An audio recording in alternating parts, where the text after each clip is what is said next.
Hello and thank you for joining me once again at this year's FRAPA party. Not live from Cafe Roma or Grady Albion, I'm afraid, this time, but we're all there in spirit with a rosé in hand and business cards at the ready.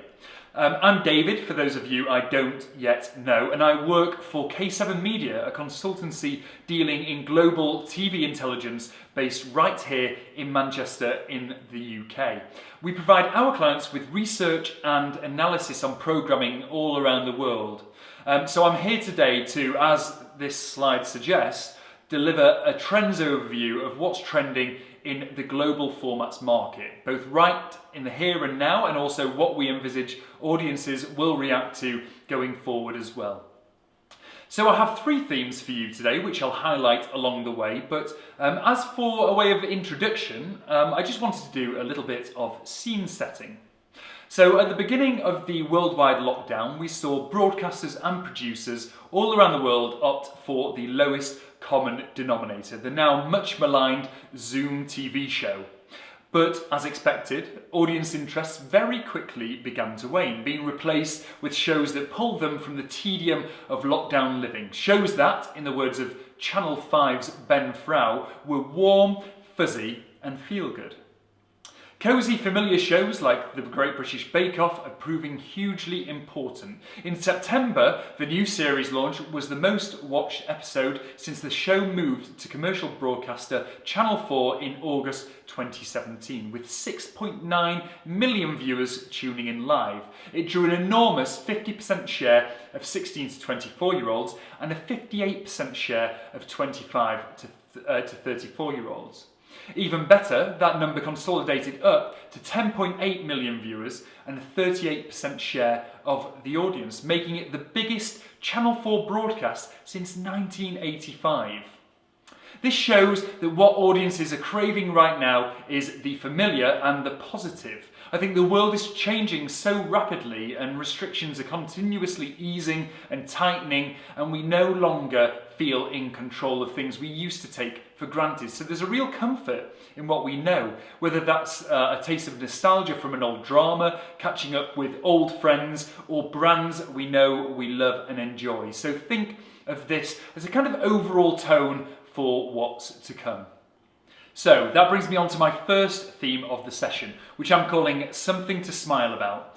Now, lots of shows are looking for ways to put a positive, funny spin on the world at the moment. And as the title suggests, this theme really does encapsulate those feel-good shows intended to make the audience forget the world for a moment and just make them smile. Whether it be a heartwarming dating show, positive news, or even kind of familiar favourites that provide a bit of cosy, comfort, escapist TV for the whole family. Now, in Belgium, new dating format Project Cupid launched on VTM on Monday the 23rd of November. Here, two hosts open a temporary dating agency to help singletons with mental difficulties to find love. A little bit like the Australian series Love on the Spectrum, this might just be one of the most heartwarming formats of the year so far. And it did very well with younger viewers, with a market share of 30.2% in the 18 to 44 target group. This one was produced by Roses Are Blue and distributed by B Entertainment, and the format has since been picked up for a local adaptation on SBS6 in the Netherlands. Now, sticking in Belgium and another B Entertainment format, the summer quiz show The Positives on VTM put a real light-hearted spin on the news, a very welcome relief to the doom and gloom headlines that we've all kind of grown accustomed to over the past year. This one was produced by Pitt for VTM, and a really upbeat news quiz that sees three celebrities seek out the most uplifting news stories and compete in humorous questions and answer rounds about them. And I think what's really most notable is the relaxed vibe and also the set. It's a kind of greenhouse in a sunny field of sunflowers. I mean, it's actually in a studio, but remarkably realistic. And for its low budget, it's actually quite charming. A real kind of cheap and cheerful solution to a difficult time. So let's take a look at this clip. In these uncertain times, we all long for some positivity. That's why we bring you The Positives, the most optimistic daily news quiz. Begin dan maar. Bringing the day's best news. Determined to deliver a vital dose of optimism over the course of 4 rounds. In the first round, it's up to the celebs to figure out which of the celebs was featured in a current news affairs item. Wie groeide op in een Vlaams café en ontwikkelde daardoor als kleuter eigenlijk al een alcoholverslaving? Voor wie gaat het? Jelle Klein. Ik wou juist hetzelfde zeggen, maar ik durf. Vooral leuk. Denken jullie dat echt? In the second round, our celebrity panelists answer multiple choice questions. Verlossend nieuws van Ellen Penn, want die heeft een oplossing bedacht voor alle asociale dwarsliggers die geen mondmasker willen dragen. Over welke oplossing gaat het? After revealing the number of correct answers, the host gives the players one last chance to change their mind. Twee van jullie hebben het juist. Ja, maar nee, je mocht niet zien bij elkaar, dat is het spel. Eenmaal, andermaal. Oké. Nee, je hebt niet veranderd. Then there is Find a Silver Lining, which asks our panelists to give a positive twist to a not-so-positive news item. Vanmiddag kwam het minst onverwachte nieuws ter wereld. Vincent Compagnie is te vaak gekwetst om nog te voetballen en wordt trainer van Anderlecht. Misschien zien jullie wel redenen om dit nieuws als positief te bestemmen. Ik denk dat hij wel zelf content gaat zijn, want dan heeft hij nog eens 90 minuten op het veld gestaan. Which brings us to the final round, where a correct answer allows the panelists to take points from one another. Wie ga je echt vernederen, Jaden? Jonas, want dan is hij als laatst. Nee, kan dat echt? Ja, we zullen het Anything can happen in this all-decisive Dat round. is toch plezant? The Positives is an ideal mix of entertainment and humor while delivering news of the day. Dat is een feit. And the most positive news? We use a special production technique to bring all these good vibes corona-proof and on a very small budget. The Positives, where optimism is always the best answer. Heb jij deze week iets gedaan om van de wereld een betere plek te maken? Niks. And in Japan, TV Asahi's News Dollar Bookmaker is a betting game show in which celebrity panelists forecast how current news will turn out. They choose one of the given predictions they think will most likely occur, and then the answer to the question is revealed the following week, which keeps the audience guessing along as well. So as you can see, each of these formats really showcase ingenious ways to try and make the news just a little bit more fun. And moving on to another angle for this something to smile about theme, despite audience issues, we're really seeing a great number of more traditional family-friendly primetime game shows, often hosted by comedians or with fun format elements to really up that entertainment factor. And I think that in times of uncertainty, it seems that themes of nostalgia and familiarity appear to reign supreme. Now, rolling in it was ITV's smash summer hit here in the UK. 3 contestants pair up with a celebrity each and take turns rolling a coin down a conveyor. Now, it really transforms a kind of classic arcade game into a very raucous, high-stakes Saturday evening experience that UK viewers certainly could not get enough of. And in fact, it was ITV's top primetime game show of the year and has already been recommissioned for an extended series. More recently, an exciting new launch in the UK was The Wheel that aired just the other weekend on BBC One, a great example of a traditional game show revamped for kind of modern audiences. So you've got comedian and host Michael McIntyre ensuring that it's a real fun, feel-good family format with lots of laughs, but still plenty of tension when it comes to the final jackpot question. Now here, in each episode, contestants attempt to answer their way to a life-changing amount of cash.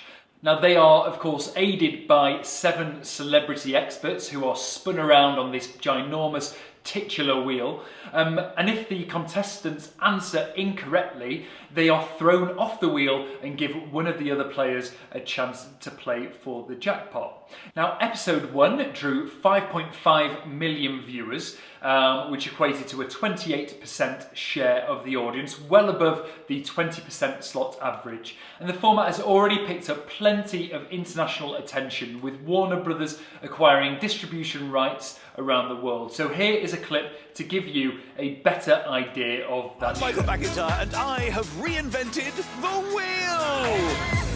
I'm going to be putting spinning celebrity experts to the test as they try to help contestants win huge cash prizes. This is the danger zone! Out of control! But get a question wrong, and they're immediately thrown off the wheel. I'm going to be the arrow. Spin the wheel! Join me as we spin into your living rooms for a Saturday night revolution! So another way of making familiar concepts super visual and universal is to take cues from popular culture and video games in particular. As in the case with the next two examples, starting off with this one, Battle in the Box from Korea's Something Special, the new Korean format and bridging agency set up by ex-CJ E&M executive Jin-Woo Hwang. So it seems a really kind of original, highly visual idea that has the look and feel of a video game, as pairs of celebrities live in a divided space and compete to win more space and the money to fill it as well. It also seems like the perfect post-lockdown format as well, in its battle for space and the feeling of four walls constantly closing in. So with its open set and 24-hour filming period, it's really the perfect show for digital platforms and for sponsors as well. And of course it can be done with different groups of participants, whether that be celebrities, non-celebrities, athletes, etc. And also different themes also. And then last but not least here is zombie adventure game show District Z, which launches on TF1 in France on Friday the 11th of December. Here we have 5 celebrities facing a series of physical challenges, agility tests and puzzles, all behind the gates of a zombie-infested compound. Now they must steal a number of gold bars from a vault owned by a crazed millionaire without being infected by the creatures. And speaking of the familiar, I think that contestants battling out to avoid a deadly infection may be just a little too close to home for some right now, but such is the case for this much anticipated zombie game show. It's the kind of classic switch your brains off escapism that only TV can provide. So let's take a look at a clip of this one. Dans une immense propriété à l'abri des regards, le professeur Z, scientifique fortuné, menait dans le plus grand secret des expériences interdites. Jusqu'au jour où son laboratoire explosa, bouleversant aussitôt toutes les vies aux alentours. Depuis ce jour, on n'entendit plus jamais parler du professeur fou et cette zone fut immédiatement classée secret défense. L'armée boucla le périmètre en interdisant définitivement son accès à toute personne. Cette zone porte désormais le nom de District Z. Quelques années plus tard, le professeur Z réapparaît en diffusant un mystérieux message dans le monde entier. Il défie les plus courageux d'oser pénétrer dans le district pour dérober une partie de sa fortune. Il les attend, il est impatient de jouer. À la nuit tombée, 5 volontaires vont pénétrer dans le District Z pour braquer sa chambre forte et repartir avec un maximum de lingots d'or au lever du soleil. Livrés à eux-mêmes, ces volontaires devront unir leurs forces pour affronter les épreuves créées et contrôlées par le professeur Z. Ça va être dur. Vous allez avoir froid, vous allez avoir sommeil. Vous allez devoir vous transcender. J'ai peur, j'ai peur. Voilà, là, je peux pas moi ça, je peux pas. Sandrine, je peux pas. N'aie pas peur. Ça bouge.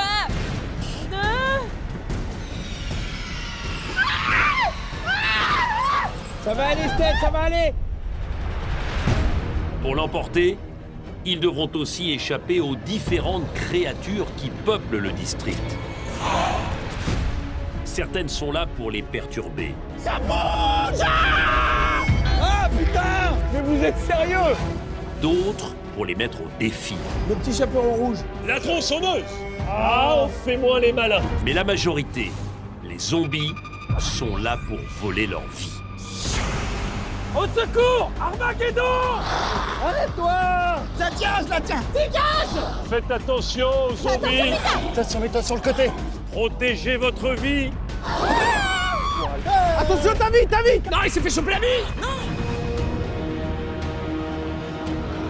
Face à tous ces dangers, seuls les volontaires les plus courageux, Oh la vache, sa grand-mère!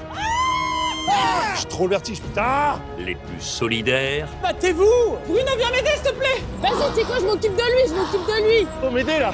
pourront repartir avec de l'argent pour une association Allez, vas-y, allez, fonce! C'est maintenant ou jamais! J'ai trouvé une plaque! Encore! Ouais!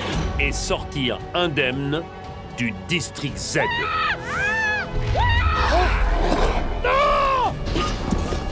J'ai les jambes qui tremblent, Denis! J'ai trop peur! Oh la vache! Je vais mourir! Arrête! Je suis bloqué! Aïe! Les gars! Venez m'aider! Now then, of course, there's the more literal escape that shows with an element of travel, provide those that allow us to see the world without leaving our sofa. A number of shows have had to adjust to restrictions and adapt to local locations as well. I'm a Celebrity, Get Me Out of Here has been a ratings hit for ITV over the past couple of weeks, having moved from this jungle in sunny Australia to a very rainy, cold castle in Wales, while in Norway, beach-based dating reality series X on the Beach is returning as an after-ski special and will take place in the snowy Norwegian mountains. So viewers can expect beaches, bikinis and sunbathing to make way for après-ski, dog sledding and hot sauna dates. But with this lack of travel comes a real appetite for shows which allow viewers time to do just that, escape their own homes via the television, even to explore their local lands. K9 competition series The Pack became available to stream on the 20th of November on Amazon Prime Video, and it's been described as the amazing race for dogs, as 12 pooches and their human owners travel across multiple continents together, taking on various challenges along the way. The winning pair receives $500,000, with another $250,000 going to an animal-focused charity of their choice. That one's produced by Amazon Studios and Renegade 83. In the Netherlands, SBS6 recently premiered a local version of Rabbit Film's hit format Over the Atlantic, in which 6 celebrities are tasked with sailing across the Atlantic. Now, since its launch on TV5 Finland back in 2017, the show has really taken Europe by storm. Local versions have recently debuted in both Belgium and the Netherlands, while other international adaptations include those in Denmark, Sweden and Norway. And the show has also been optioned both in Germany and in France as well. A similar show which takes celebrities out of their comfort zone recently launched in the UK. Don't Rock the Boat premiered on ITV at the beginning of November, with celebs competing to row the entire length of Britain. That one's produced by South Shore, distributed by ITV Studios, and some of the celebs I think felt a little bit worse for wear due to the seasickness, and while ratings weren't really out of the world, I think it's really indicative of the type of local travel programming we expect to continue to flourish over the next couple of months. Keep on going. You're heavy! Feeling a bit seasick up this end. Should we go in the bucket? Lift your oar, Sean! You haven't come this far to lose. Oh, I've had enough of this, mate. We'll get through this together, come on. Longer strides! 1, 2, 3! 12 celebrities, 370 miles, one rule. Don't rock the boat. This November on ITV and ITV Hub. There are loads of foodie travel shows out there at the moment too. First one, from Australia, Place of Origin, aired over this summer, originally scheduled as an accompaniment to the Olympic Games, and saw teams of chefs representing their home countries as they go head to head to have their cuisine top the tables. That one was produced by K7's studios in Australia. A new format, The Flavour of Home, from Israeli company Gill Format, sees a celebrity chef meet 3 people living away from their home country, each of whom reveal the dishes they miss the most. The chef then travels to the individual's homeland to learn how to make the local dishes before returning and serving them up for the participants. The new food traveling format, hosted by a world-renowned celebrity chef, that brings to the screen a colorful culinary adventure with a genuine emotional peak.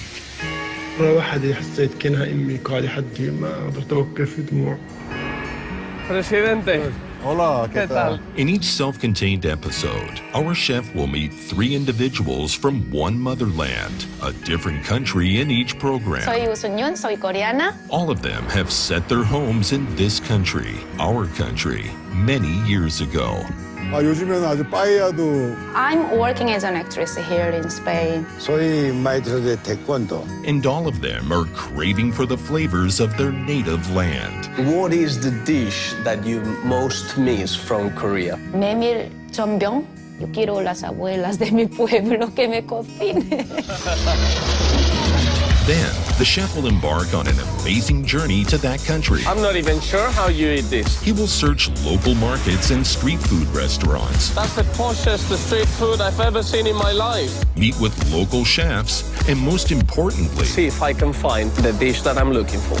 Find food experts that will teach him how to make those special dishes filled with tradition. Feels very, very warming just by looking at it, actually. Thanks for teaching me. Usum Yang, get ready, because I think I will nail this one. Eventually, the chef will return home and prepare the dishes on his own. Today is my big day. For the 3 individuals that miss them so much. Oh, there they are. The moment of truth has come. Hopefully, he will succeed in bringing back to them the flavors of home. Por favor, probadlo. Espero que sean las recetas que esperáis vosotros. Igual que mi madre preparando. Se me han puesto cristalinos los ojos. Muchas gracias.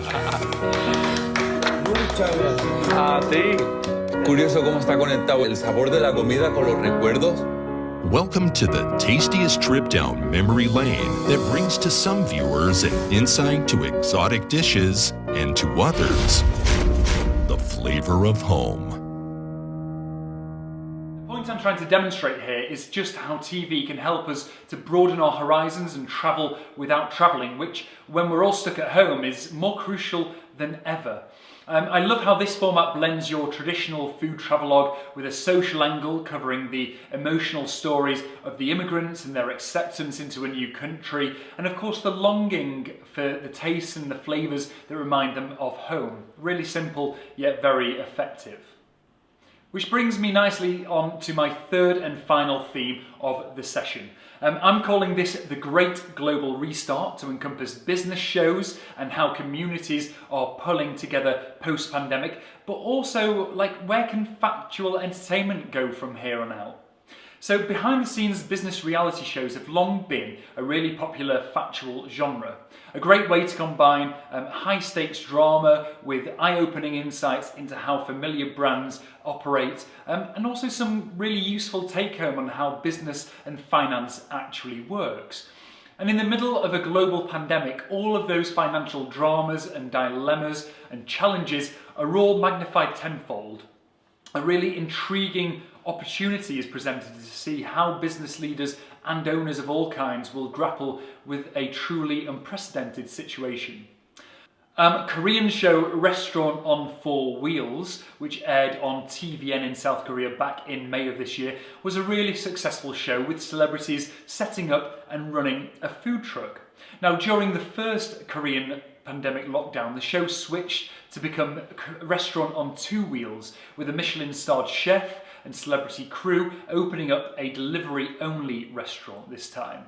So they aim to make as much profit for charity as possible during the 8 days of running the business. And I think one fun twist here is that they can actually watch the people at home eating the food they deliver and of course commenting on it on screens set up in the prep kitchens. So one big Zoom wall of consumer judges. Each day they also get a new mission, like getting a certain number of positive reviews or doubling their profit for donation as well. But this kind of TV can also be about practical things that we can do to better things ourselves. So in Belgium, an entrepreneur turned comedian has been helping businesses in need in others' affairs. So he visits 6 companies and helps provide viable solutions to the challenges that they face. And this series debuted on the 30th of September this year on EEN and proved really quite successful, regularly making the top 10 most watched shows of the week when it aired. But this kind of TV can also be about practical things that we can all do to make things better. So in Belgium, an entrepreneur turned comedian has been helping businesses in need in others' affairs. He visits 6 companies and helps provide viable solutions to the challenges that they face day to day. That series debuted on the 30th of September on EEN and proved really quite successful, regularly making the top 10 most watched shows of the week.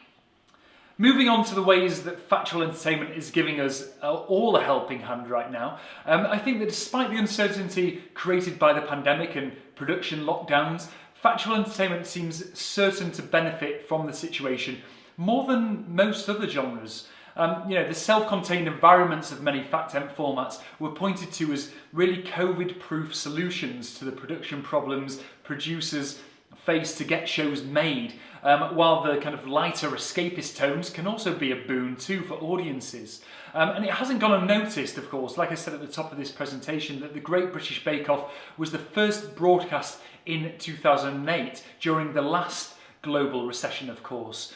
And as mentioned at the beginning, the last season has gone on to be the biggest rating season for Channel 4 in COVID times. And buzzwords like escapism and joy and comfort and well-being are really key here, and I think that the subject areas factual entertainment trades in have become even more crucial to us right now. There are lots of new home renovation and property shows, as you might expect when we're also focused on staying home right now. Lots of them very wholesome and kind of nature-based, such as the 2 rival woodworking ones on British TV this autumn. Good with Wood, that's due to air soon on Channel 4, challenges 9 woodworkers to craft pieces to fit a range of briefs from beds to animal sculptures. And of course, one contestant is eliminated by the judges each week until the best woodworker title is awarded. And of course, Sky History's The Chop, Britain's Best Woodworker, had similar challenges but set in another log cabin. They had to build and furnish in Epping Forest, and with historical challenges related to different eras as well. But sadly, that one had to be pulled from air after just one episode, when it turned out that one of the contestants had far-right tattoos on his face. So we never got to see how that one played out, unfortunately. My Unique B&B, produced by Plimsoll Productions for BBC One, is another really good such show currently in development for BBC One daytime, and combines upcycling and DIY on unusual spaces with real money-making opportunities behind them. So you've got a carpenter and treehouse designer called Simon Parfett, who helps families, couples and retirees generate cash by turning unused spaces into unique bed and breakfast establishments. This one's distributed by Magnify Media.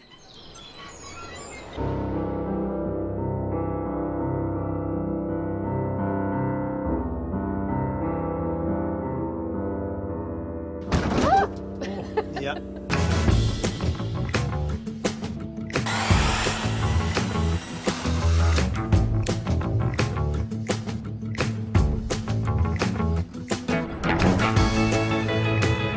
Then we've got this seat, which swings across. Wow. blown away by what we've done here. Oh my God. Wow. Oh, I can't believe it.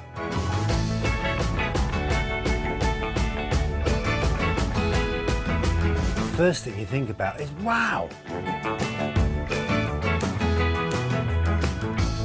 Depending on the season, we rent her out for between £112 and £160 a night.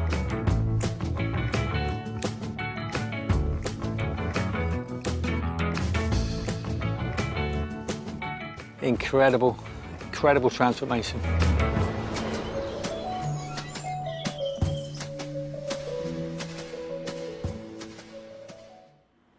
And lastly, in the factual entertainment area, there's been an explosion in shows rescuing and celebrating men. So while we might all need a little bit of self-care right now, it's undoubtedly the men who are getting a lot of help, or at least on TV reality shows. In the UK, the show that really solidified the trend for this was the very successful Harry's Heroes, The Full English, produced by Talkback for ITV, in which ageing ex-England football players had to get fit again and overcome issues like obesity, alcohol abuse and depression to come together and play a side of legendary German footballers.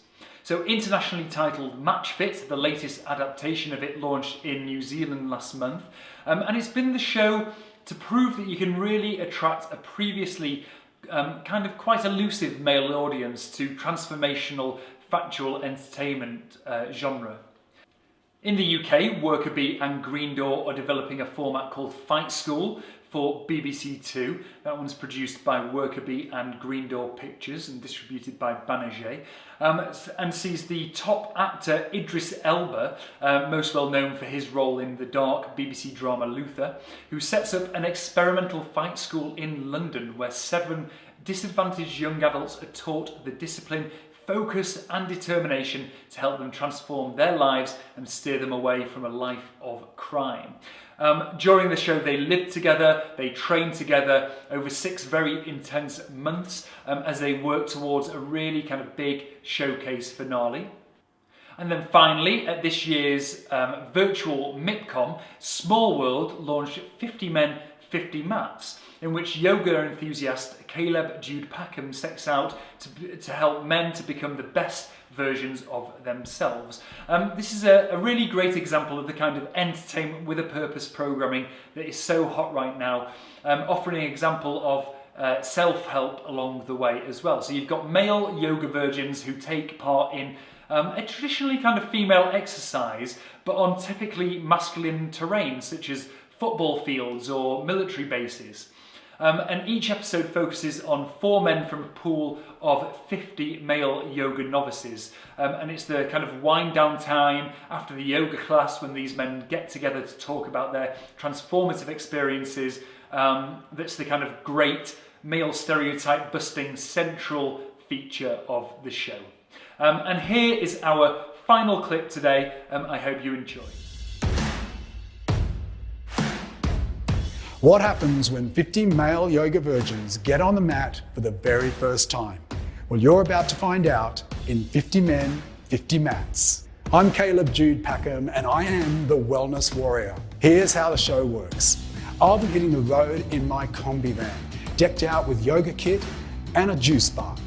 I'm on a mission to introduce yoga to men everywhere.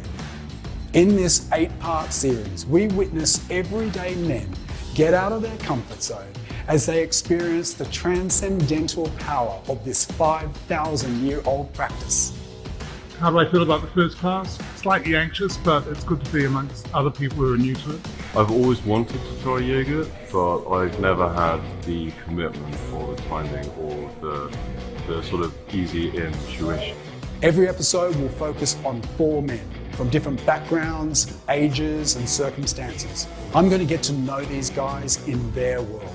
You'll hear their truths, their struggles, and we'll discover what's led them to the yoga mat. Yoga affects my mental state so much because you got to realize, like, we're in prison, so there's so much tension and there's so much stuff going on. Just being able to do yoga, it takes you outside of these walls. It helps me so much. But of course, this isn't just about one yoga session. I'll be equipping these guys with all they need in order to continue their yoga journey. And I'll be checking in on them 6 weeks later to see how they're progressing, all in the one episode. Every episode is a new destination. Another 50 men, another 50 mats.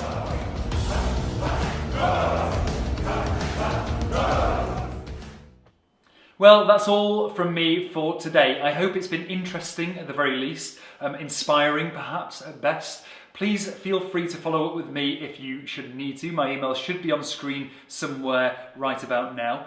Many thanks, of course, to FRAPA for setting this all up. And I wish you all well now and, of course, for the new year. And let's hope that next time we can actually do this for real with a glass of rosé in hand. Goodbye for now.